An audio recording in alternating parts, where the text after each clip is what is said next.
আসসালামু আলাইকুম, good morning সবাইকে। এখন আসলে যেই টপিকটা নিয়ে কথা বলবো, এই ব্যাপারটা যদি সবাই জানেন হয়তো বা ভয় পাওয়া যাবেন।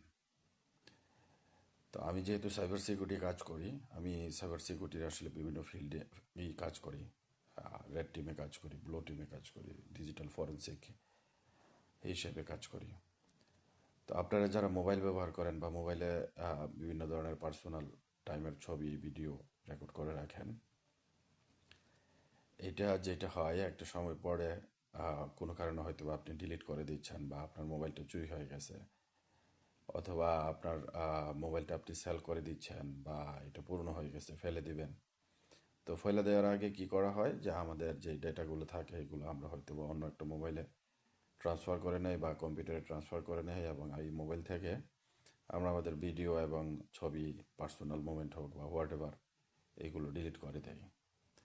আর তখন আমরা আসলে নিশ্চিত হই বা শান্তি পাই যে আমি যে মোবাইলটা ফেলে দিচ্ছি বা বিক্রি করে দিচ্ছি বা অন্য কাউকে দিয়ে দিচ্ছি বা রেখে দিচ্ছি, বা এটার বিনিময়ে আহ, ইদানিং দেখলাম বাংলাদেশে হাঁড়ি পাতিল বিক্রি করে পুরনো মোবাইলের বিনিময়ে। তো হাঁড়ি পাতিল নিয়ে নিলাম। এই মোবাইলে তো আমার কিছু নাই, এইখানে আমার ছবি ছিল, ভিডিও ছিল, এগুলো আমি ডিলিট করে দিছি। তো এই যে ব্যাপারটা আপনার মনে প্রশান্তি দেয়, এটা আসলে ভুল প্রশান্তি দেয়। কারণ যে কোনো ডিলিট করা ভিডিও এবং ছবি কিন্তু পুনরুদ্ধার করা যায় আপনার মোবাইল থেকে। আপনি ডিলিট করে দিলেও এটা নিয়ে আসা যাবে, এবং এটা 2 বছর পরে হইলেও করা যাবে, ব্যাক নিয়ে আসা যাবে। আপনার যে কোনো ডিলিট করা ছবি অথবা যে কোনো ডিলিট করা ভিডিও আপনি 2 বছর আগে ডিলিট করছেন, আপনার মোবাইলের মেমোরি যদি ভালো থাকে, আইসিগুলো যদি ভালো থাকে, এগুলো ফিরিয়ে আনা সম্ভব। তাহলে এবার বুঝেন যে আপনার পার্সোনাল ছবি বা প্রাইভেট ছবি বা প্রাইভেট ভিডিও বিভিন্ন সময় বিভিন্নভাবে বিভিন্ন মানুষের কাছে কিভাবে চলে গেছে বা চলে যাইতে পারে।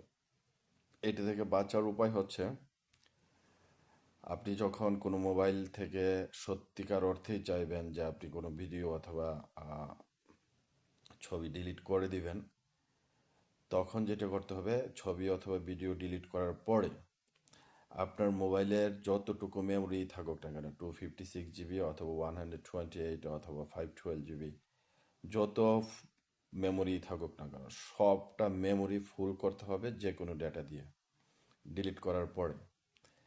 এরপরে আবার সবগুলো ডেটা ডিলিট করবেন, তারপর আবার নতুন করে ডেটা দিয়ে এই মেমোরি ফুল করবেন, অন্য ডেটা দিয়ে, ডিফারেন্ট ডেটা দিয়ে।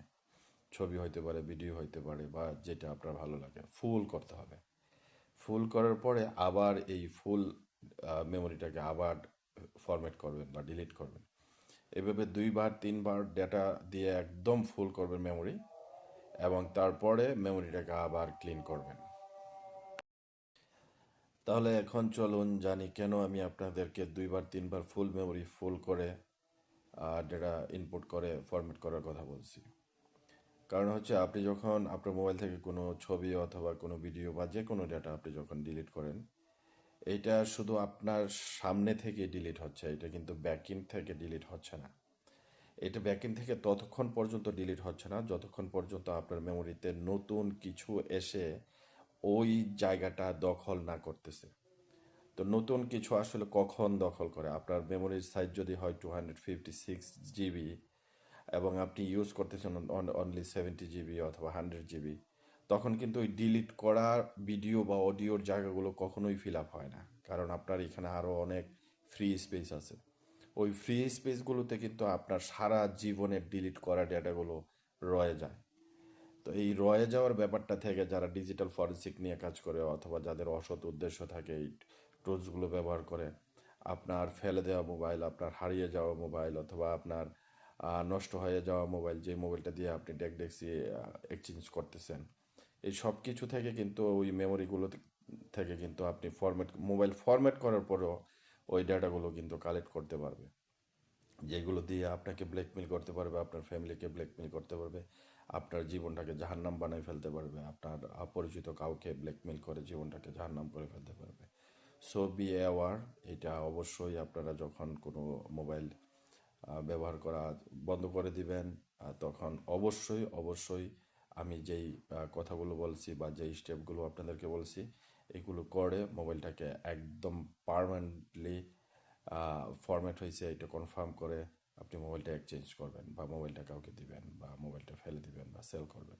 বাট বেটার হচ্ছে আপনার যদি এবিলিটি থাকে I would like to suggest you আপনি মোবাইলটাকে একদম ফিজিক্যালি যদি পসিবল হয় ড্যামেজ করে ফেলেন, হাতুড়ি দিয়ে পিটাইয়া ভাঙিয়া মেমোরি কার্ডগুলোকে একদম নষ্ট করে ফেলেন বা বিভিন্ন সার্কিটগুলোকে নষ্ট করে ফেলেন, যেটা সাধারণত বিভিন্ন ফিনান্সিয়াল ইনস্টিটিউট বা ব্যাংকগুলো করে থাকে। থ্যাংক ইউ, ভালো থাকেন, নিরাপদ থাকেন। আসসালামু আলাইকুম।